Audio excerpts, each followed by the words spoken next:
Hello, hello! I've been waiting for you. I'm Taren S, a High Priestess and a Mama, a Southern Conjuring Witch with almost 40 years experience in the community. And also, I want to say thank you to all of my new subscribers and which have been leaning in on the channel, and to those of you who have pressed like on the video. And with that said, come on in! Let's brew some magic together. Hello, hello! How is everyone doing today? I'm so happy to see all the new faces joining in. You folks that have done press subscribe, press like, thank you. Thank you so much. All I can say is that you guys encourage me to make more videos. And to keep roping us into them too, and it's fun. So thank you. And for those of you, this is Tussaraf. He's a member of the Cottage, the House of Witchcraft. You're a member of it all. Yeah, I'm doing the most, you know. Yes, he's an overachiever. I like to jump in with both feet. Yeah. And everything. I got him to come sit up here and talk with me about this subject. It's a pretty deep and heavy subject. And I was sort of mentally going through it, and I was like, damn, this can be a hard thing to talk about. And so the first 3 words out of my mouth, which is our honor, reverence, and respect. Very much so. Is how when we're talking about, you know, feeding spirit folk, we're talking about having relationships with the dead. You know, we need to have a lot of honor on that one. Mm-hmm. That's just walk gentle, walk soft, witch. All right. So today, obviously, we're talking about spirit folk. You done read the title of the video, and you're like, oh, what do they have to say? We're talking about the spirit of children and also the spirit of unborn children, because there's spirit there. And this, as we're leaning into the time of the dead, the season of the dead, all right, honor about October 1st, when you decide which is when your season starts. But about, for a lot of us, we have child spirits around us for whatever reason, or for conjuring folk, we may decide to go up into the cemetery and to spend time with child spirits, all right? I just, you know, for different reasons, and I also want to put a little thing on this real quick, is that a lot of women in which have had miscarriages are up to term, and then for whatever reason the child died.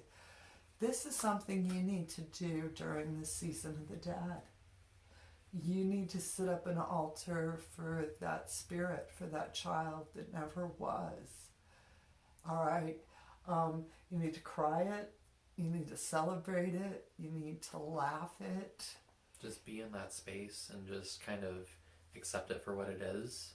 Mm-hmm. That moment, just embrace it, feel it, get all up in the icky so that you can fully let go, not, you know, let go at your own pace.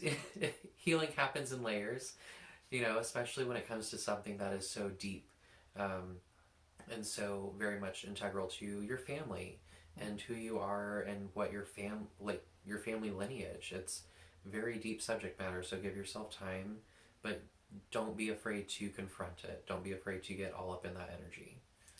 You need to. And I know for some of you young girlfriend witches out there that have dealt with this loss, this is a place you don't want to go. The season of the dead, all right, that time in October till the 1st of November is a time for you to go there. Commune with your dead child, all right, and understand that you still have a relationship in spirit realms with them. Figure out where that relationship is, what you needed from them, what they needed from you. All right, this is the season, and you're going to find if you spend that season and really get up into it, you're going to get some healing. I ain't going to say you're going to get all of the healing. I'm just going to say you're going to get some. Like Tesseract was saying, this is little bits and stages. All right, but Season of the Dead, I've got to feed a spirit of a child. I have to set up an altar for a spirit of a child. Mm-hmm. All right, I may want to do it, like I said, within ancestral lines, or I may be doing it outside of my own ancestral lines, being doing it within cultural regional. There's a lot of different reasons why. All right, how, why, what, and all that. So, what should I put on the altar to the child? And this is a pretty easy one, guys. Yeah, I mean, what would children enjoy? That's what you give them. Toys. We have these wonderful little toys, which are put up on our Papa Legba, because Papa Legba loves children. It's the reason why we put these toys on the altar. As for the kids to play with, and these are something similar that you would put up there. Ooh, excuse me. Another thing I want to talk about is bright and shiny sparklies. All right, think about the spirit of a child. All right, and set your altar up accordingly. You may want to actually put like a Dr. Seuss book up. And I want you to also understand these is the life cycle that spirit needed. Yeah, there's so much innocence and so much purity that there is in that state of childhood and being like a newborn or, totally I don't want to say corrupted. Corrupted's not the right word, but unfiltered by innocent life experience. It's truly innocent. Mm-hmm, absolutely. In the best possible way. All right? And I'm of the opinion, and this is one witch's opinion, for whatever reason, that spirit, I'm not going to say chose, but had the experience of a life that only encompassed childhood. Yeah, and you get what I'm saying. Yeah, this is one of those things where there's not a whole lot of like evidence-based kind of research behind it. It's a lot of personal experience, personal stories about their involvement around these situations, and there's kind of a thought that there are multiple exit points for us in a given lifetime, and it's our spirit's ability to choose, at what point we want to leave. I had a friend who, as a child, had a lot of medical issues and had a very intense experience with a spirit, and they said, if you don't want to have this physical life and you want to come back to spirit realm, now is your chance. She decided to stay and has had an amazing journey since then and came back from something that they didn't think she would have.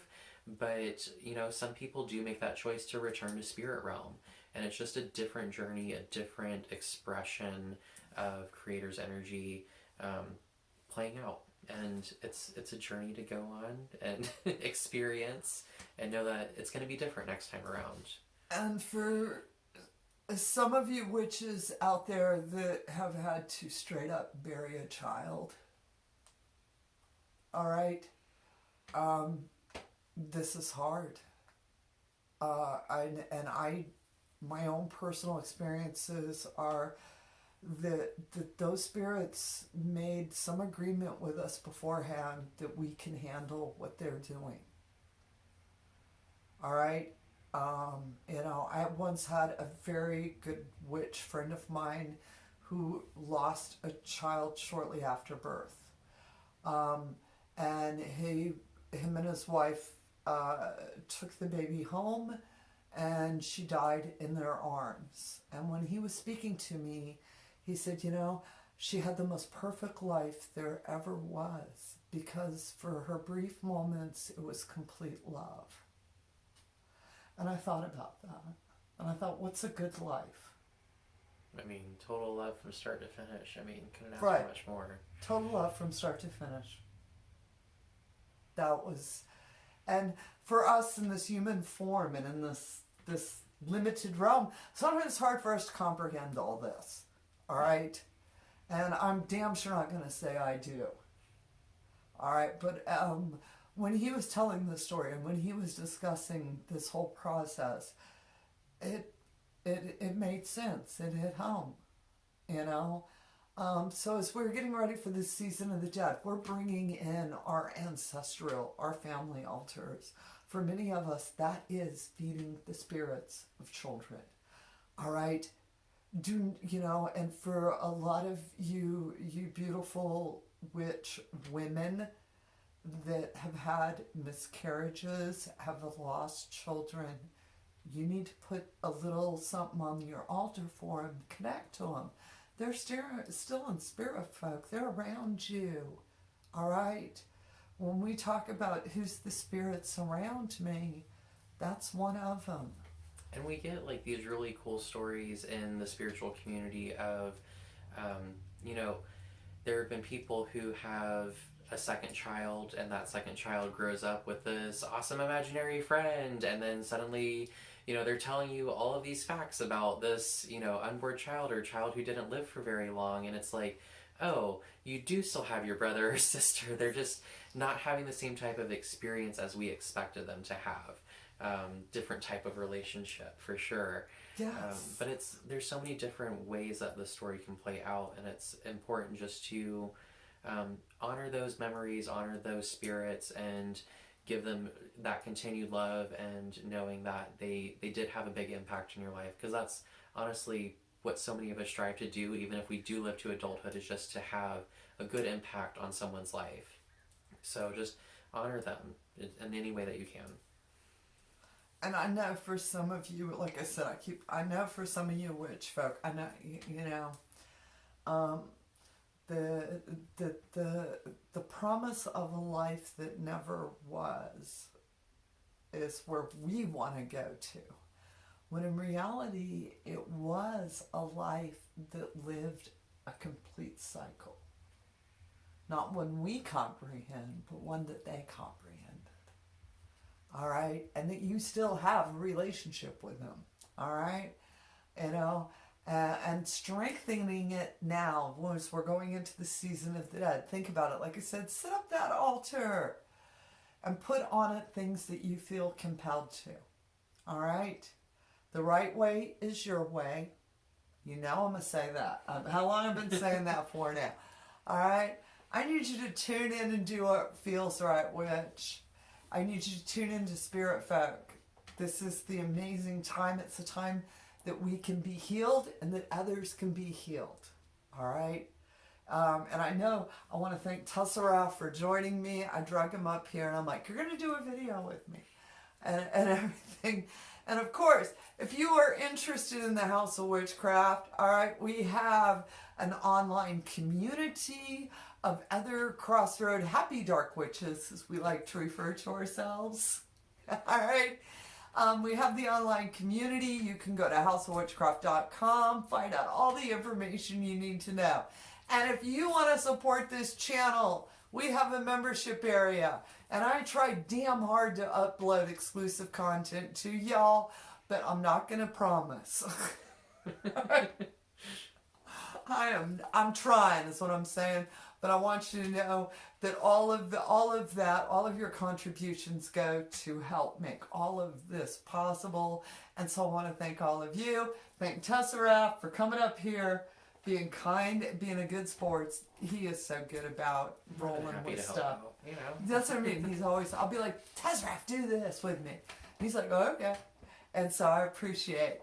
And I want all of y'all to have as bright of a blessed day as we're having. And of course, with that said, it never changes. It always ends the same way. Amen. Blessed be Ashe and A-bo-bo.